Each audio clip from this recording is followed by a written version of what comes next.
NCP Sharad Pawar गुट के प्रमुख शरद पवार ने महाराष्ट्र चुनाव को लेकर बड़ा दावा किया। उन्होंने कहा कि विधानसभा चुनाव से पहले उनके पास 2 लोग आए थे जिन्होंने मतदाता सूची में गड़बड़ी कर 160 सीटें जिताने का दावा किया था। वहीं कांग्रेस नेता राहुल गांधी के आरोपों का समर्थन करते हुए पवार ने बताया कि कई मामलों में एक घर में एक ही व्यक्ति रहता है, लेकिन 40 लोग मतदान करते पाए गए हैं। पवार ने कांग्रेस नेता के आरोपों की जांच कर दूध का दूध और पानी का पानी करने की मांग की। साथ ही मुख्यमंत्री देवेंद्र फडणवीस पर तंज कसते हुए कहा, हमने सवाल चुनाव आयोग से पूछा है, इसलिए जवाब और कोई न दे। दिल्लीमध्ये मला काही लोक भेटायला, 2 लोक, त्यांची नावं पत्ते हे आता माझ्याकडे नाही आहेत, कारण मी त्याच्यात लक्ष दिलं नाही.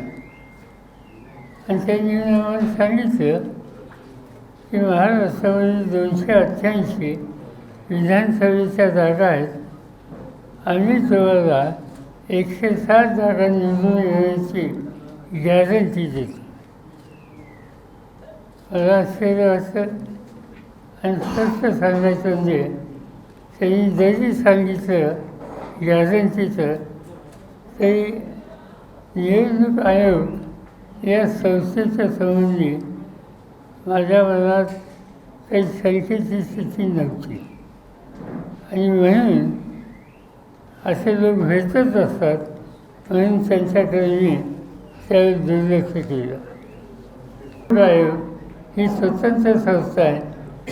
जे काही राहुल गांधींनी सांगितलं की पार्लमेंटमध्ये सदस्य होताना मी शपथ घेतलेली आहे, त्याच्या वेगळी शपथ घ्यायची गरज नाही. आणि हा आग्रह इलेक्शन कमिशन करतं आहे, ही गोष्ट योग्य नाही असं माझ्यासारख्याचं मत.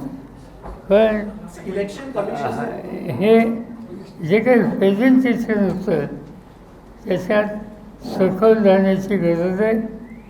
संबंध या संसदीय लोकशाही पद्धतीच्या संबंधी लोकांच्यामध्ये सरकार निर्माण होणं हे योग्य नाही. आणि त्यामुळं ह्याची सखोल चौकशी ही झाली पाहिजे. दूध का दूध, पाणी का पाणी हे झालं पाहिजे, हा आमचा आग्रह आहे. माझं म्हणणं फक्त एकच आहे, आक्षेप कुणाबद्दल नाही. आक्षेप मुख्यमंत्र्यांच्याबद्दल कोणी घेतला, आक्षेप घेतला आहे तर निवडणूक आयोगाचा. निवडणूक आयोगाच्या संबंधी आक्षेप घेतल्याच्या नंतर भारतीय जनता पार्टी किंवा मुख्यमंत्री यांनी आपली मतं मांडायला पुढे याची कारणं काय मला समजू शकत नाही. आम्हाला उत्तर हवं आहे ते निवडणूक आयोगाकडनं हवं आहे, दुसरं कोणाकडून नाही.